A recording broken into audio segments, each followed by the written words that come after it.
Не для того мати квіточку ростила, і я піду займуся більш важливішими якимись справами. ЗСУ. Воістину ЗСУ. Стабільна зарплатня, доступ до зброї, до транспорту. Чи треба повертати тих, хто виїхав за кордон? Вони переплили 30 метрів Сіверського Донця вплав в одних трусиках. То тоді тебе записали олівцем 200? Тоді нас всіх записали олівцем. Я плачу тільки в кінці мультика про панду кунг-фу.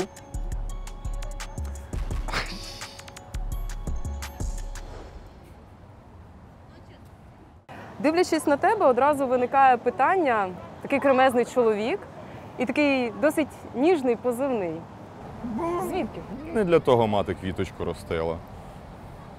Слухайте, в армії є досить багато всяких таких штук, де потрібно там кругле носити, квадратне котити. І я завжди аргументував це тим, що не для того мати квіточку ростила, і я піду займуся більш важливішими якимись справами. Бунтував. Ні, я не можу сказати, що я бунтував. В принципі, що з дисципліною, що з субординацією у мене все окей, але інколи є речі, які можна зробити дещо по-іншому. Ось і все. Тобто, немає якогось там значення, як ти це зробиш. Тобі потрібно показати результат. Взяв і зробив якось там на свою манеру. Ти зараз у відпустці. Так. Якими твої були враження, коли ти повернувся з фронту і побачив цивільне життя? Слухайте, якими? Звичайними. Це ж, по-перше, не перший мій похід в армію, повернення з війни, якесь цивільне життя. Слухайте, ми, в принципі, більшість з нас для того там і знаходиться, щоб тут було якесь мирне, нормальне життя. Ми з тобою зараз в центрі Києва. Тихо, немає тривоги, спокійно гуляють люди, зокрема чоловіки призовного віку. Вони тебе не дратують? Чого вони мене мають дратувати? Є просто частина чоловіків, які вже в армії, а є частина, яка ще ні. Сидіти там вдома на дивані чи там в кабаку і держати економічний фронт, сорі, але чуваки, ви ж мальчики, беріть свої там автоматики, вложіть вдома свій лавандовий раф і шуруйте, воюйте. Є багато аргументів. Хтось говорить, я не вмію, я боюся, хтось чесно зізнається, я боюся. А я, вибачте, не боюся. От в мене там, я в роддомі родився, там прийшов воєнком. Народжений для війни. Да, такий перемірявка, ага, все, це і на війну, там. Всі бояться, якщо в тебе відсутнє відчуття страху, тобі потрібно до психіатра, це мінімум. Всім страшно, ніхто нічого не вміє. Тобто я перший раз, перший мій бій відбувся мені там скільки було, роки 23. Я ж теж не вмів. Це 14 рік? Так, це було в 2014 році. Тобто я перед тим проходив строкову службу, тоді ще це був 80-й окремий аеромобільний полк. Тобто в мене була досить хороша фахова підготовка під час проходження служби там. Але війна і просто служба чи там полігон – це дві різних речі. Абсолютно. І ніхто не вмів, ніхто не був народжений там для війни. Навіть там той же самий сержант Морозов, який вже третій раз ходить в армію. Якось так. Так що треба брати своє морське начало в руки і... Ти про це досить часто пишеш у Фейсбуці, але в такій жартівливій формі, в твоєму стилі. Хто дивиться твою сторінку, зрозуміє, про що я. Це якось впливає на людей? Ти бачиш віддачу? Дивіться, так же само, виключно моя особиста точка зору. Всі вмотивовані, всі там заряжені, всі підготовлені. Не зробили свій вибір 24-го вранці. Хтось раніше, хтось пізніше, але вони всі прибули там в свої частини, хто не зміг там дістатися своєї частини. Я, наприклад, там через певні обов'язки, які на мене поклали вищі сили, Перший тиждень знаходився там в Літині. Тільки після того я зміг поїхати в свою військову частину. Дехто там з хлопців, ну, от вони там були десантниками, вони поїхали не в десантні частини. Дехто там були спецназівцями, вони поїхали там в частини ТРО. Але це люди, які зробили свій вибір в сторону своєї країни. Я не розумію, що не вийшло в тих, хто поїхали в сторону за кордону, чи там десь відсиджуватися в Карпатах, чи ще десь. Ну, ти або йди і бийся, або, ну, я не знаю, типу, про що ти. Чи треба повертати тих, хто виїхав за кордон? Дивіться, а чи є в цьому смисл і доречність? Якщо це там дійсно якісь фахівці-спеціалісти, які потрібні для там, відновлення країни, відновлення інфраструктури, для того, щоб зробити щось нове для своєї держави і зробити з цієї держави там, дійсно частину Європи, основоположницю там, в якомусь світовому масштабі. Так, ці люди потрібні. А якщо це, знаєте, якийсь там обичний Петро, якому всі должні, якому там родина должна квартиру, лічення і все остальне, який смисл всього, всієї цієї людини тут? Ну, просто розумієте, якщо він там 40 чи 50 років абсолютно нічого не робив в своїй країні, ну він ні в Штатах, ні в Польщі не буде робити. Ну, я до цього якось так ставлюся, що, знаєте, важлива не кількість, важлива якість. І чим якісніше це все буде відбуватися в плані відбудови і всього іншого, тим у нас буде кращий результат. А якщо це просто щоб було, так нахер не треба. Тобто на фронт їх не треба? Можливо і ні, можливо і так. Ну, знаєте, в нас є там така от штука, коли якась там, це вже скоро стане мемним персонажем, тітка з Луцька, яка сидить і пише там Морозову свої коментарі, всякі недоречні. Ну, це такий, це загальний збірний образ. Коли сидить якась жіночка в своєму Фейсбуці і починає відправляти когось на війну. Хочу виразити слова подяки тітки з вазончиком з Фейсбука, та, яка саме більше навоювала, починаючи з 2014 року, ви не повірите, Слов'янськ, Краматорськ освободила, Луганський аеропорт, Донецький аеропорт, Дебальцево, Авдіївська промзона, мільярд виходів в Сіряк. Знаєте, таке питання, типа, а ви там були, пані? Ну, тобто, ви знаєте, як це відбувається? Ви взагалі до того чимось дотичні, чи ви просто сидите і хочете, щоб хтось поїхав на війну? Ну, чи потрібні там ці люди? Ну, слухайте, армія взагалі це дуже велика, дуже масштабна структура. Це от прям такий, ну, я як бізнесмен можу це порівнювати там з великим промисловим комплексом, де там куча спеціалістів, куча посад, де там є звичайні бійці, де є директора, де досить великий колектив, і не всі посади в армії, вони є бойовими. Ну, тобто не на кожній посаді, не в кожному підрозділі тобі там потрібно взяти, я не знаю, там, взяти свій автомат і піти знищити там 10 танків. Або штурмувати? Ну, штурмувати це важко. Ну, слухайте, ну, розвідка це також важко, там, диверсії це. Ну, все, що стосується війни, навіть там перебування на тих самих статичних позиціях, це також важко. Ну, нікому не легко. Нікому, хто приймає в цьому участь, не легко. Просто суспільство дуже часто сприймає той факт, що людина, яка провинилася, от, зокрема, можемо зараз пригадати приклад, який стався в Дніпрі, коли поліцейський застрелив водія. І перше, що я прочитала у Фейсбуці, це те, що а чому водій не на фронті? Він мав бути на фронті. І зрозуміло, що таке сприйняття, воно ж нам не Це, грає позитивну роль. Бо мої знайомі військовослужбовці, друзі говорять, що це за видумки? Це армія, це що, покарання? Ні. Чому ви всіх сюди хочете? Слухайте, в відправити? нас на початку цього року у нас була певна кількість особового складу, яких вивели з іншої частини в розпорядження. Вони проходили відбір до нас. Ну, з 30 чоловік пройшло тільки 6.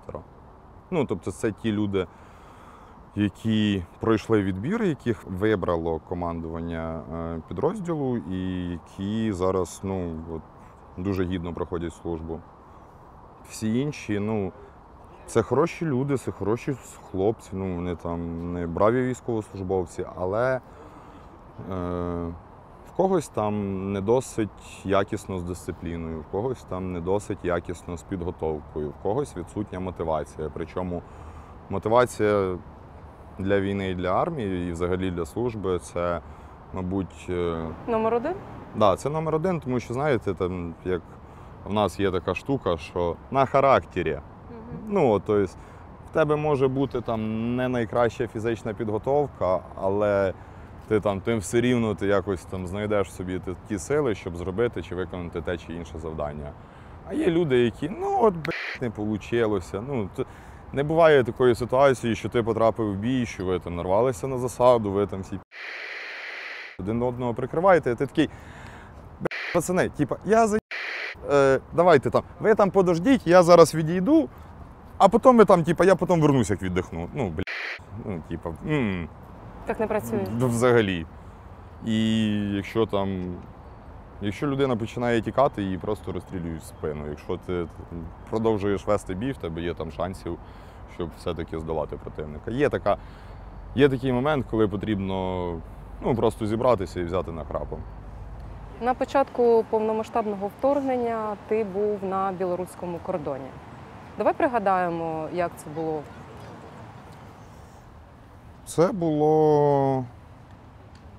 Це було епічно. Я не можу розказувати про основні завдання, які ми там виконували, але були завдання, коли нам потрібно було знищити ворожі танки. І ми взяли з собою ПТВшників і пішли на вихід без засобів захисту. Без броніка, без каски. А чому їх не було? Ні, вони були, просто без них простіше. Ми не змогли ліквідувати безпосередньо в той момент цих дві цілі, але тоді були такі часи, що жертвуючи якоюсь там своєю безпекою, тобі було важливо виконати безпосередньо це завдання, бо від цього там залежало подальше просування російських військ в глибину території України.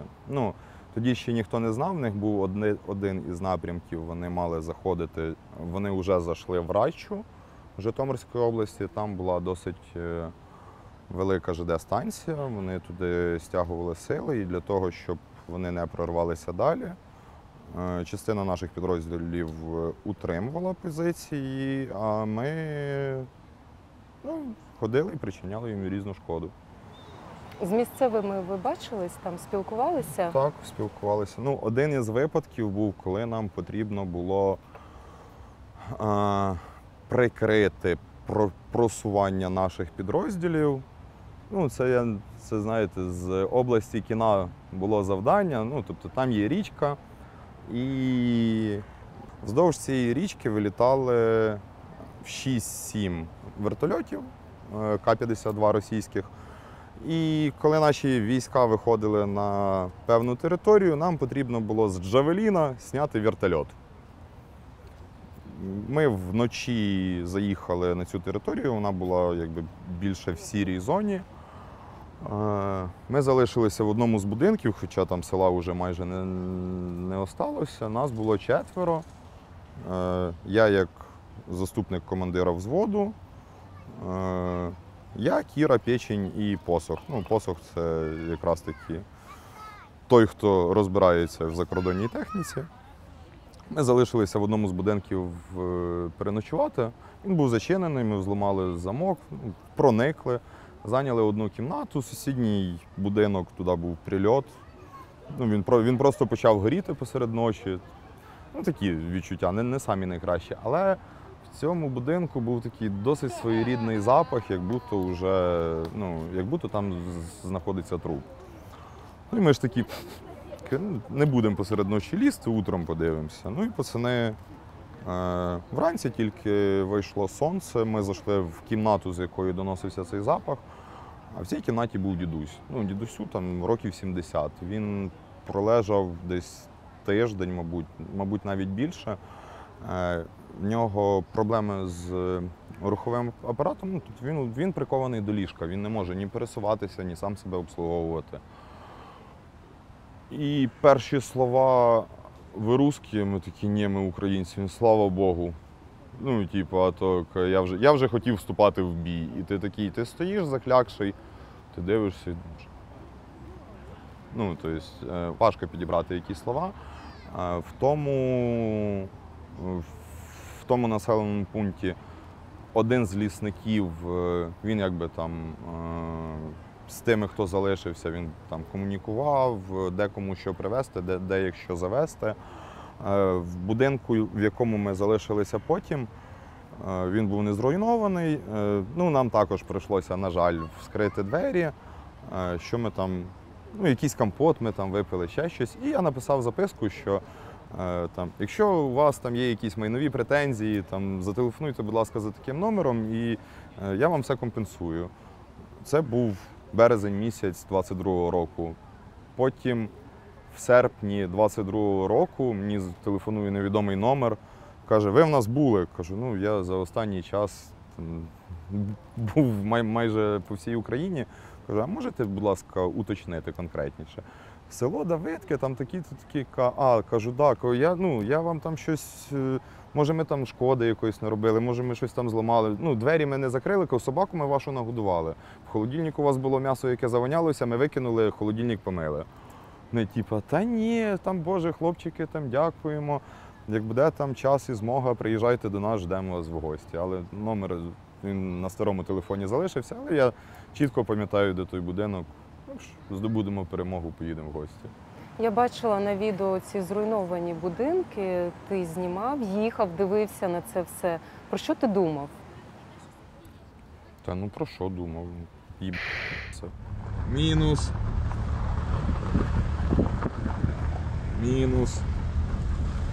Ти, коли в стресових ситуаціях, ти не можеш там думати якимись філософськими доводами, роздумами і всім таким. В тебе все максимально скорочується. Тобто є чорне, є біле. Якогось проміжка, є якийсь маленький проміжок сірого, але він не настільки великий. Коли ти перебуваєш на війні, в тебе постійних два стани. Бийся, тікай, бийся, тікай. Якось так. Також ти був в Солідарі. Так, якщо літом. порівнювати ці два періоди, де важче було? Важче. Якщо можна взагалі порівняти. Дивіться, мабуть, недоцільно, недоречно порівнювати, тому що це так, як на початку 14-го, вплоть до січня 15-го. На початку війни, коли все тільки починалося, один день населений пункт український, інший туди ворог зайшов. Тут через день знову ворога вибили, і ось не було якоїсь певної стабільної лінії фронту, де ось це наше, ось за це ми боремося. Досить багато було змін по лінії, по всьому такому іншому. Не було як таких позицій. Коли я був в Солідарі, це вже була більш позиційна війна. У нас основне із завдань було стримати ворога в якості його просування. Він своїм досить масштабним, обширним угруповуванням він продавлював лінію фронту для того, щоб зайти. І наш підрозділ був відправлений туди для того, щоб уникнути прориву ворога. Собака холєра, дві, бля. Як курва і не розірвалося, бля. Ну і хуй її, бля. Так, ми с'єбану його на. Все, горить, бля. Зато тому далеко на Тіріконі є, бля, фах України. І вам всім під.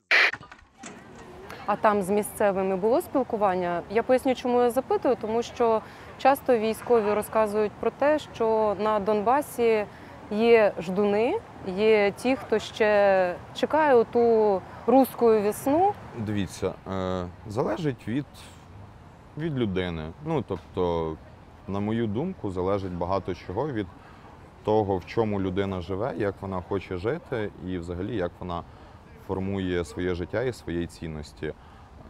Коли ми були в Житомирській області, ну, абсолютно все населення, боже, хлопчики, там давіть їх, кажіть, що потрібно, вони там такі мерзотники і все таке інше. Коли я був у 2014-2015 році, наприклад, на тому ж самому Донбасі, ми були майже весь час в Донецькій області.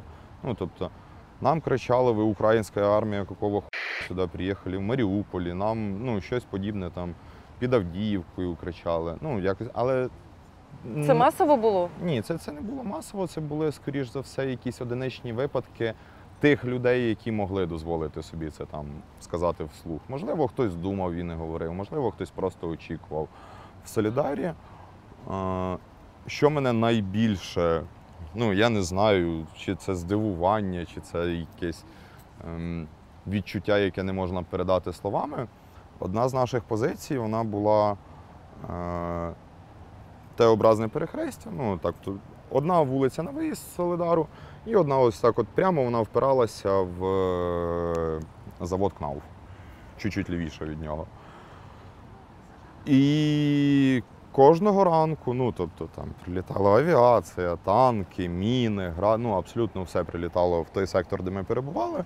Але кожного ранку о 5-й годині бабуся вся в білому, вона просто брала віничок. Ну, от, тобто там, де вона проживає, там вулиці вже якби і не було. Там одна вирва від ФАБа, і вона собі бере цей віничок і така підмітає, там щось по подвір'ю робить, щось там по своїм якимось домашнім справам. А потім ми трошки просунулися вперед, ближче безпосередньо до самого заводу. І одна з наших позицій от була якраз там наступний будинок за нею, там в кущах якихось в зарослях. Ти такий, ця бабушка, хлопчики, що ви там? Ти такий думаєш, бабушка, ну, візьми, будь ласка, поїдь десь, ну от що ти тут якби робиш? Ще був випадок в Солидарі, коли ну, тобто, ти знаєш, що в цьому населеному пункті там майже нікого не залишилося, ти плюс-мінус знаєш, де живуть місцеві, і ти такий виходиш з свого погрібочка, а там голоси англійською мовою, ти такий НАТО. Да, все, приплили шльопанці до берега. Як виявилося, то були волонтери, які евакуювали населення місцеве. Ми їм якби провели профілактичну бесіду, що так не можна, ну, перебувати в зоні бойових дій і такі, типу, ходити тут такі довольні, радіти життю. Ну, якось так. Ну, в Солидарі, скажімо так, я за всю свою військову історію трохи мене потріпало, і в перший день там, після ближнього прильоту, ну, в мене було не саме найкраще почуття. Ну, самопочуття. Я поїхав, там набрав медикаментів, укольчиків. Ну, тиждень я пробув, а потім там недалеко 120-ка впала, то щось в мене вже і сіла батарейка, прийшлося їхати капатись. Ти перед відпусткою був на Запорізькому напрямку. Якраз розпочався контрнаступ, про який багато говорили. Так скептично реагуєш на слова про контрнаступ? Ну, слухайте, війна – це взагалі, ну, можна говорити про будь-що до того моменту, поки ти не вийдеш в поле, поки ти там не проведеш розвідку до розвідку, поки ти не виявиш сили і засоби противника, і тільки після цього можна там щось говорити чи не говорити. Ну, я взагалі не люблю оцих розмов там, у нас там контрнаступ, досить іде там якось медленно, не медленно. Там.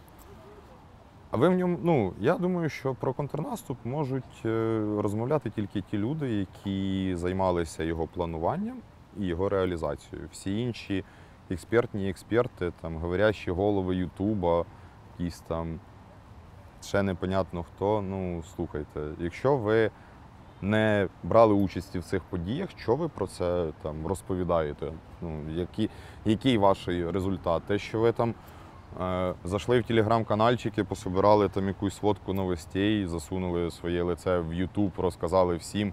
Всі такі, боже, нам типа сказали. Ідіть нахер, ну типа. Хочете щось отримати, біжіть і зробіть цей результат. Якщо ви не були дотичні, якщо ви не приймали участі в цих подіях, воно не може бути там швидко чи не швидко, там, медленно чи бистро, карколомно чи не карколомно. Ну, блін. Я не можу давати якихось оцінок зі своєї, ну, тобто зі своєї посади, зі своєї участі в цьому дійстві. Я можу сказати тільки одне, що наш підрозділ, який залучався для проведення в 2 різних локаціях, він цілком і повністю справився з завданням. Завдяки нашому командирові, який досить професійно справився з всіма покладеними на нього функціями. Проха, в тебе найкращий в мірі папа. Ті хлопці, які не були там, ні в 14-15, ні до того ніколи не були на війні, але вони потрапили от якраз в горнило контрнаступу. Вибачте, можливо, вам прийдеться це запікати, але від цього ахуєнні. Який найбільш яскравий спогад у тебе за час повномасштабної війни? Бойові дії? Ну от прям такий спогад. Це, мабуть, момент, коли, знаєте, там, типа, є люди, в яких все нормально, ну, в них там руки-ноги на місці, голова на місці, в них там є робота, в них є сім'я, діти, все. В них все як в картинці, от як там в фільмі показують. Ну і він ходить, як униле гамною, такий, я нещасливий. У нас була ситуація, коли одна з наших груп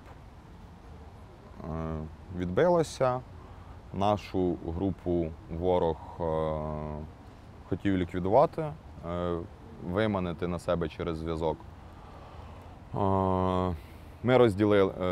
Ми потрапили на засідку, ми розділилися, нас було 6 чоловік, ми розділилися в 2 трійки. Ми відійшли на тройка, яка була зі мною, ми по гарміну вибігли на точку збору. Іншої тройки не було протягом 1,5 години, зв'язку не було.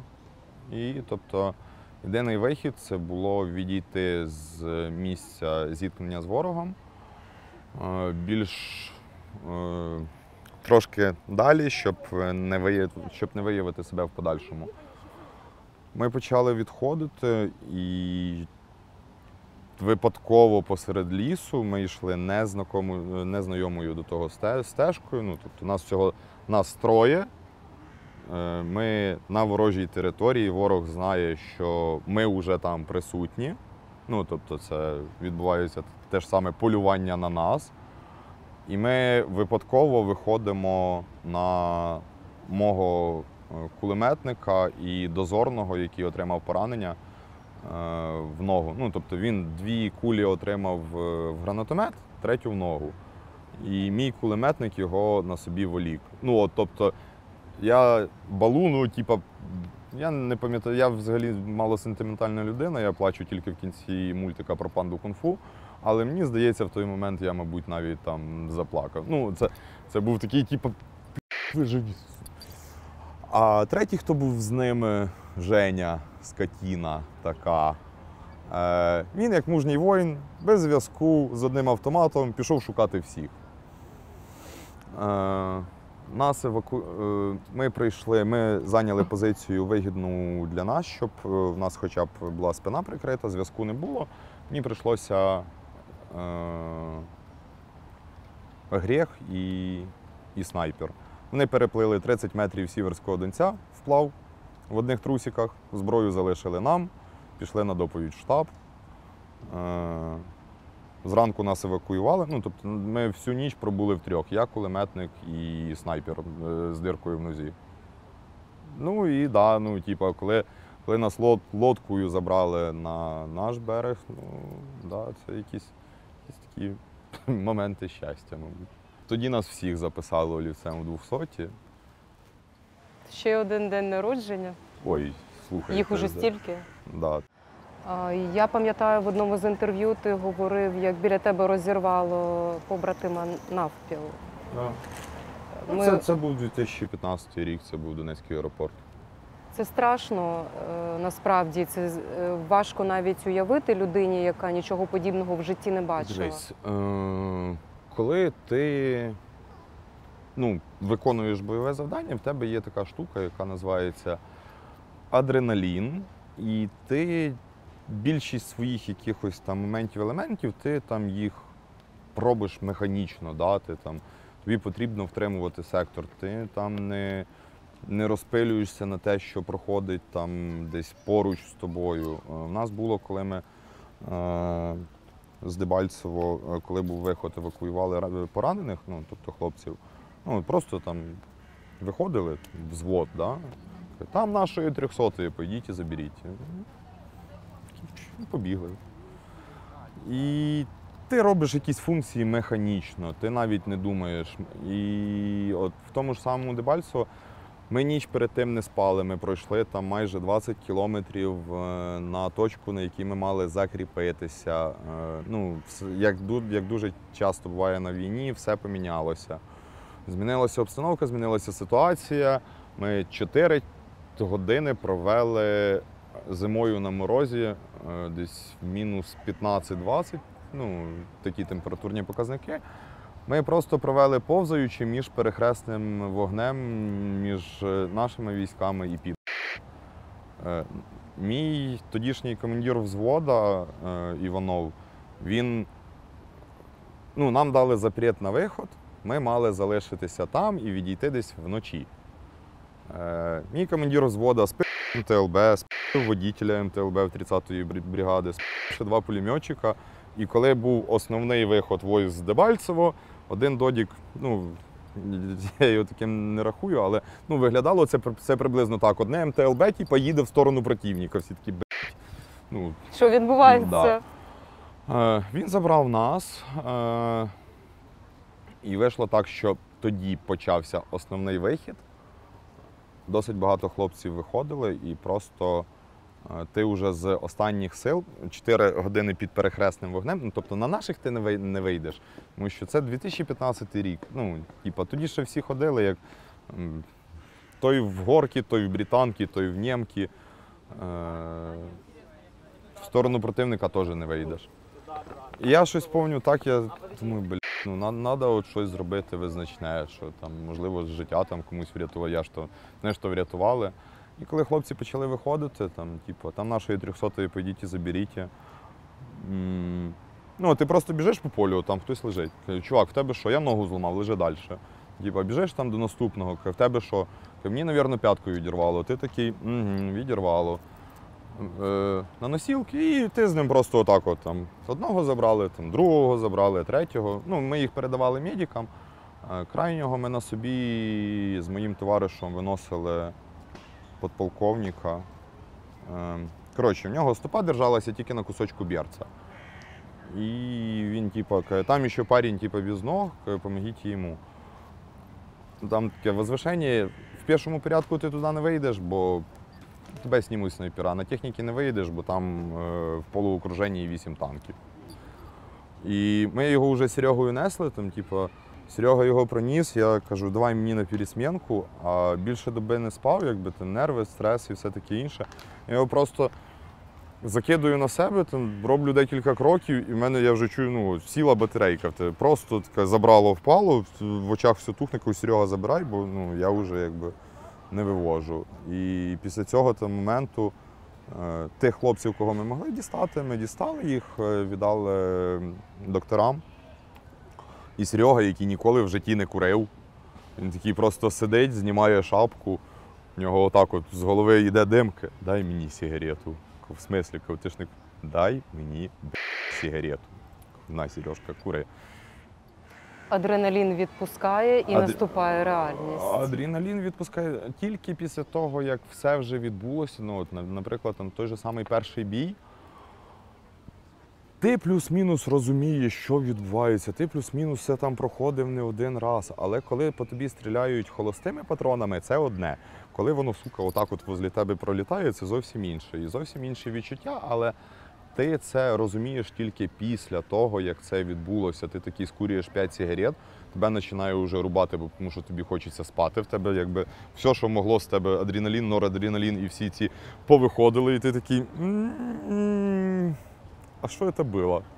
Рік тому ми з тобою записували інтерв'ю. Ти мені сказав, що, на твою думку, гаряча фаза триватиме ще рік-два. Це 2022. Сьогодні, на твою думку, скільки ще триватиме ця гаряча фаза? Я розумію, що прогнозувати важко, складно, від багатьох складових це все залежить. Але ти ж для себе якось це в голові складаєш? Дивіться, я можу його складати в своїй голові, але я не знаю, що. На жаль, я не знаю. Я б дуже хотів би знати, що в голові в противника. В нього є досить багато ресурсів, які він може використовувати так, як заманеться йому. І щось прогнозувати, не знаючи того, що може відбутися там. Ну, вибачте, але я не Арістович, я не бабка Ванга, я не даю ніяких прогнозів. Ну, тобто, коли тільки все розпочиналося і всі бігали, ну що, каже, 2-3 дня. Ні, рік, 2, десь так. Та ні, та це ти, щось ти там собі, Саша, утріруєш. Сьогодні важко сказати. Дуже важко взагалі щось прогнозувати, як це буде все відбуватися. Ну, я поки що не бачу загальної картинки, що от десь ми дуже близько. Я можу плюс-мінус сказати, що, мабуть, ми посередині цього всього, але, ну, я вже казав, це не спринт, це марафон. Марафон, так. А марафон потрібно мати сили, щоб бігти. І ці сили заключаються в людях, ну, тобто в українцях. І якщо хтось не дає собі якогось бачення того, що от він в цьому не учасний, що він не буде приймати в цьому участь, бо от він собі щось не хоче, ну таке щось. Ти де сили береш? Я знаю, де їх беру. Виспався, поїв. З гостини я сили беру, саме лучше м'ясо. Реклама, Да. реклама. Да, гостини прийшла. наївся і все, і вперед. Не знаю, де я сили беру. Ну, слухайте, сили я беру в своєму колективі, там, в тих людей, які поруч. Сили, мабуть, в дітях, там, знаєте, в якихось їхніх посмішках. От. Ти там такий, типу, вроді здоровий мужній дядько, тобі там, такий з флажочком. Щемно. Ну, так. Да.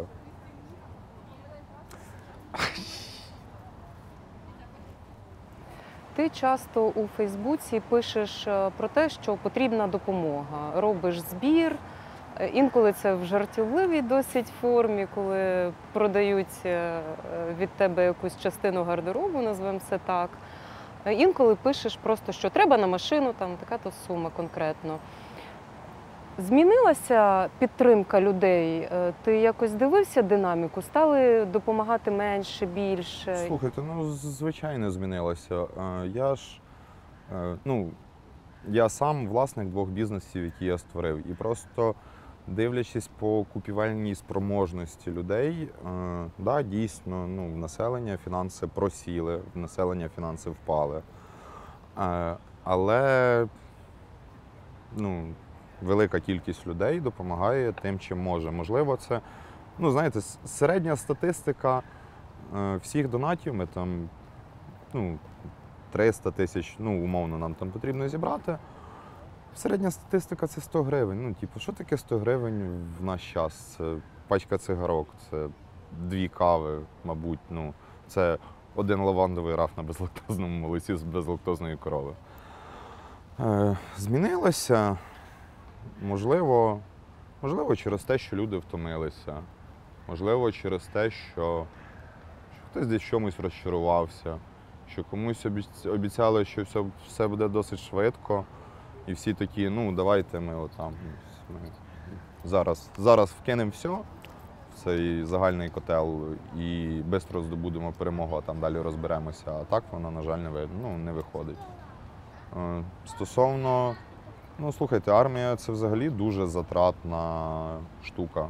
Ну, не те, щоб армія, а безпосередньо самі бойові дії, тому що там крайній наш виїзд. Ну, от просто згоріла машина.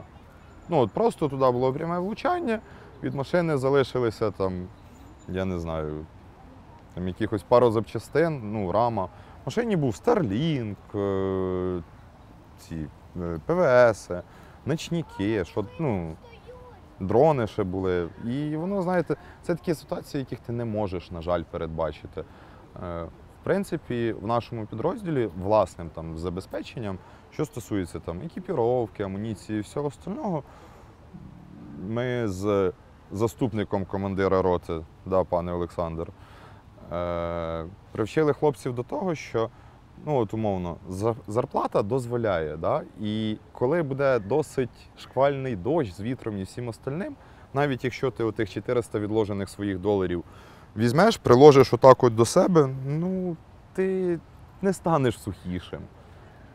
І тут залежить про те, який ти в цивільному житті. Да? Якщо ти звик до комфорту, що в тебе має бути все, і ти знаєш, що от воно в тебе є, воно тобі може не знадобитися в той чи інший момент, але колись може бути оце таке, не купив, ну що ж, ну, от знав же ж, і маєш бути підготовлений, ти на війні. І якщо в тебе щось згоріло, да, воно згоріло, воно порвалося, але це речі, ну, тобто речі не вартують здоров'я, речі не вартують життя. Ну, знаєте, саме основне – це можливості і час. А гроші – це відновлений ресурс. Ну, заробимо ще.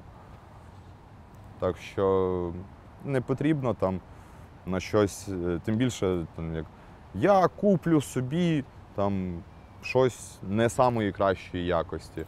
Людина купляє, людина впевнена, що от воно буде там йому служити, він купив ті штани, 2 рази в них присів, там срака розірвалася отак от вздовж по шву. Ну, от якось так. Так що забезпечення, я розумію, що ті всі потреби, які є на даний момент, не може перекрити там бюджет України. Да, там всі, ну, нам там то родина должна. Ну, да, але ну, ситуації бувають різні. І ти маєш бути підготовлений до всього, тому що ти не прийшов там на екскурсію, ти не прийшов в дитячий садок каші поїсти і поспати після обіду. Ти, прийшов на війну. Якось так. Тому треба все ж таки говорити про те, що люди мають підтримувати армію. Донатьте, друзі, будь ласка. Дивіться, люди повинні підтримувати армію, тому що бюджет не може витягнути всього. І якщо, умовно, в нас армія на 1 мільйон військовослужбовців і кожному потрібна зимова форма одягу, ну ми ж не можемо взяти отак от і родити 1 мільйон комплектів зимової форми. Ну, вони, для того, щоб вони з'явилися, їх потрібно замовити, на них потрібно виготовити тканину, їх потрібно відшити, їх потрібно спакувати, їх потрібно транспортувати, їх потрібно описати, видати. Ну, не буває нічого ось так. Будь-які дії, будь-які маніпуляції – це певний процес там, з певними етапами, які потрібно виконати. Якщо ти це не виконаєш, цього не буде. Да, я дуже вдячний людям, які підтримують наш підрозділ, які допомагають, тому що ну, один FPV-дрон – це там 400-500 доларів. Але якщо брати 400-500 доларів, які можна запустити в ворожий танк і знищити танк, який там може забрати життя наших військовослужбовців, ну, типу, гроші – це ніщо. Так що, Є найвища цінність. звичайно, це життя і здоров'я людей.